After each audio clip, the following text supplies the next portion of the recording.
guys, welcome back to Cara Plans. Thank you so much for being here. This is a channel where I am planning and budgeting my way through a debt payoff journey, and I am almost at the end of that debt payoff journey, so I'm very excited about that. I'll have to change my theme a little bit at some point. Today is one of my least favorite things to do every month, and that is close out my budget. So this month, I kind of started ahead of time just because filming time has been a little hard to find lately. I've been a little busy and a little distracted with some other stuff going on, but I still wanted to do my closeout so you guys knew where I was and just talk about this page a little bit. Over on my Instagram, I posted today how to close out your budget. When you look at this sheet as a blank page, it can be very overwhelming and you don't know where to start. So even though I've already filled it out this month, plenty of my other videos with the monthly, I don't. So you can see if you look back at my old videos how I absolutely started this. The first thing that I do at the beginning of the month though is I write my starting balance here. So I have that. Then I go to my paycheck budgets and I total up my actual income for the month, so everything that I got for income, and then I add that here. So my actual total monthly income, which is my starting balance plus my incoming income, this is my income that I have to work with in my budget this month. The next thing that I do is I write down all of my spending categories.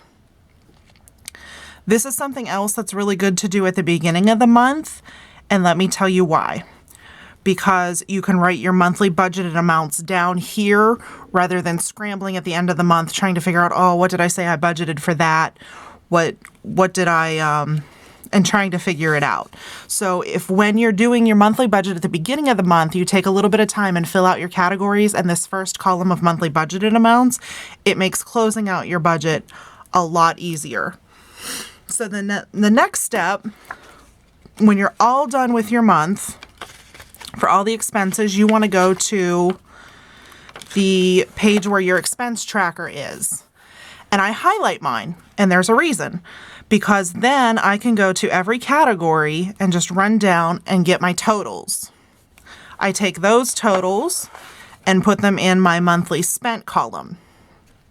So let's go through what I came up with for my totals for this month. So for food, I had budgeted $500. I spent $500.91.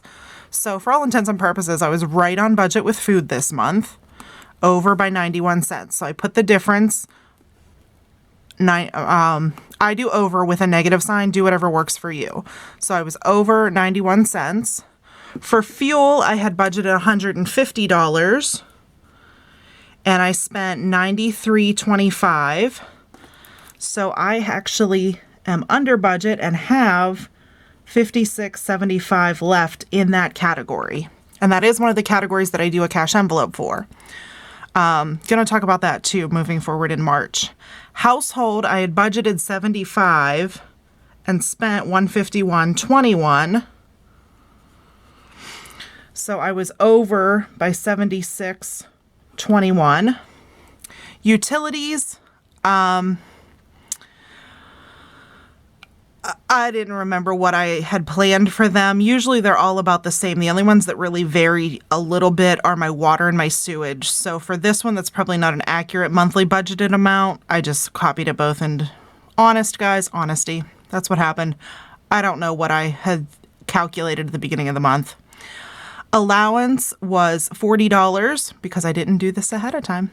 And $40 went to my kids for allowance. Beauty, I spent $140.26 and I had budgeted $150. So I was under budget and I have $9.74 left in that category. Sinking funds, I budgeted $623. I sunk $623. Planner supplies, I budgeted $100. I spent $100.51. So I was over by 51 cents there. Debt, I had planned on paying $3,300 towards debt. I ended up putting $3,641.17.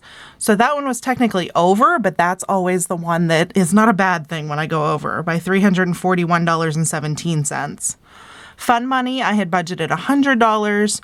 We spent $116.56. So I was over $16.56 there. Not putting anything to savings right now other than my sinking funds. So that category is blank still. Car maintenance, if you guys will remember, I hit a deer at the end of January. So I had my deductible for $100. And then I owed, I think like 40 some dollars for car rental. And I did one car wash to get the salt off my car. So that wasn't planned for, but this was a sinking fund. So I pulled that money from a sinking fund. So $167.30 technically over because I didn't budget anything there. And I'm carrying over $810.28 to my March budget. So that will be my March starting balance here, this $810.28. So tomorrow, whatever day I set up my monthly budget for March, I will take this and put it here on my March Where Did My Money Go page. So I already have that. All right, so let's see what percent of my income that I spent in each category. And if you do have the Budget by Paycheck workbook, she has a little note down here on how to find this. Your percent of income is your monthly spent divided by your total monthly income. So let's see what that looks like here for food. And then I'll speed through the rest of them. So for food, I spent $500.91. And then you divide that by your total monthly income, which was $75.86. So I spent about 6.6% of my income on food. Now let me go through the rest and speed through them, and then we'll kind of go over the percentages here.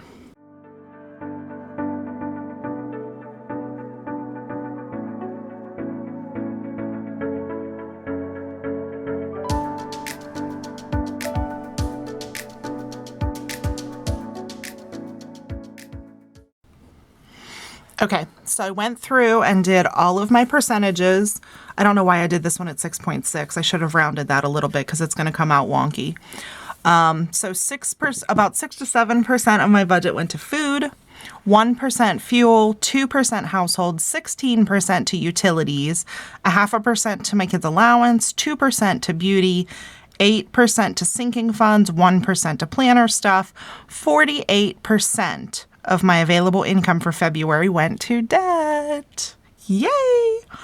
1.5% went to fun, and 2% went to car maintenance, and 11% of that income I am carrying over. So let's see how close to 100% this actually is with my lovely rounding skills. Okay, so it came out to 99.6%. So with my rounding skills, that is just about as close to 100% as you will get. So that accounts for everything that came in this month, had a name. It had a place that it went, and it had a job. So I didn't spend money that I don't know where it went. I know where every single one of my dollars went this month, as well as most other months. So that is kind of what I want to do to make sure I know where my money is going. I want to look at which categories were over. So again, household was another pain point. I tried budgeting $75 for household. That's not working. I'm about double that. So maybe starting in March, I will make the adjustments there and maybe bump this up to $150 for household and see where that goes. Debt over, that's not a problem. I love spending more on debt to get it gone. I'm so close to the finish line there. Fun money went a little bit over. That's rare for me. So that's not one of the categories that's a pain point for me. Just kind of being aware that I went a little bit over this month just to kind of keep it in check. Normally, I don't have any problem staying in that budget, so I'm not going to make any changes there. Car maintenance was a one-time thing, so I don't need to look at that and make any adjustments. The food budget is something that I do still want to consider, whether I'm leaving it at $500 or not. I have been getting some HelloFresh, skipping some weeks. I do need to make a Sam's Club run, so for March, I'm going to have to figure out where I'm going to put that money, whether it's going to be a mix of food and household, and how I'm going to budget for that. Utilities pretty much stay the same.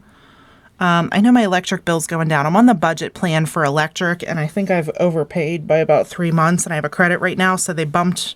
I know it's going to be like $20 cheaper next month. Other than that, yeah, so that's how I close out my budget and what I do with the information on this piece of paper. The other thing that you can do that I'm not doing this month is you can compare your month-to-month spending. So there's another page here where you can do all of your January and February spending. I'm not going to do that on camera this month. If I want to look back on January, you can see I did it for January and December, where I wrote down December and January and compared my spending for each. Now I can take these numbers and just kind of look real quick at February if I want to. Kind of in a transition where every month is a little bit different because of how much I'm putting towards debt.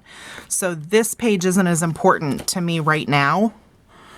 I might start doing this more once my budgeting settles out a little bit, but right now I kind of have a good idea of what I'm spending every month. So this page I'm going to skip for this month.